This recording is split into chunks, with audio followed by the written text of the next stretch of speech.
jimma keessa naman qabna malee lafa qabna malee naman qabnu maal haasoo ja'amuu deema.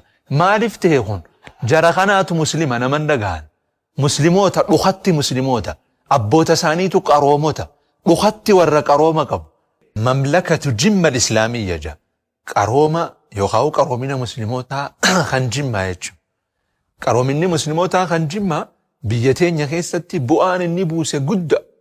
Bu'aalee san keessaa guddaa fi inni ijoon mootummaan jimmaa jiddugala daldalaa akkasuma jiddugala nagayaa jiddugala ilmiin irraa raabsamtu jiddugala qaroominaa fi magaalummaan irraa raabsamtu ta'uudhaan tajaajilaa turte. Abbaa Jifaariif kabajaan qaba.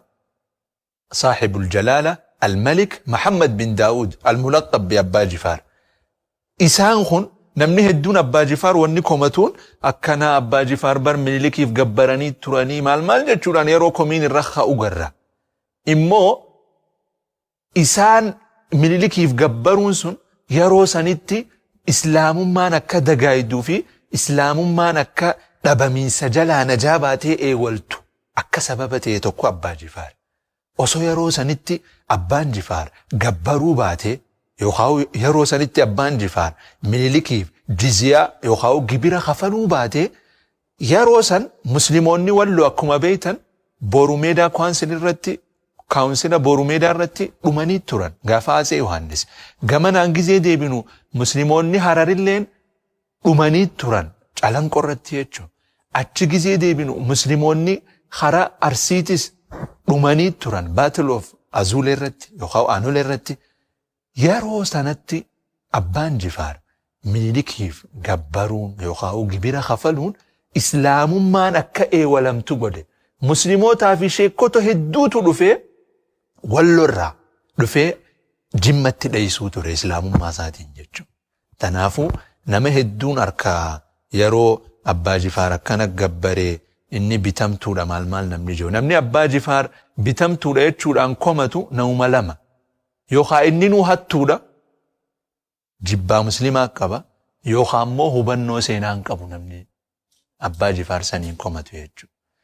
Yeruma zamanuma Abbaan Jifaar Minilikiif gibira kafalaa ture sanitti yeruma san booda xiqqoo ture bara 1892 irratti mootiin Kumsaa Maroodaa jedhamu karaa Laqqaana qabdi yookaan karaa Wallagga kana mootiin Oromoo jechuun Minilikiif gabbaree ture yookaan Minilikiif bitamaa ture yeruma sanitti jechuudha.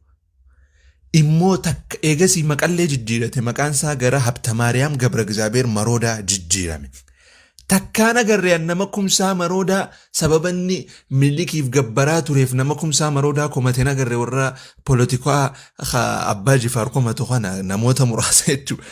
Yeroo Abbaan Jifaar immoo gibira kafalu sagalee hedduu dhageessa gamanaa gamansi jechuudha. Akkana inni gabbaree ture isin warri Jimmaa akkana maarree sagalee hedduu dhageessa. Immoo nama tokko agarreen ummata Wallaggaa sababa Kumsaa Maroodaa Minilikiif gabbaraa ture. Sani jecha nama Wallaggaa komateen agarreen. Gizee dubbiin warra Jimmaarra dhufe immoo Jimma keessa naman qabna malee lafa qabna malee naman qabnu maal haasoo ja'amuu deema. Maaliif ta'e kun jara kanaatu muslima naman dhagaan. Musliimoota dhukatti musliimoota abboota isaaniitu qaroomota dhukatti warra qarooma qabu.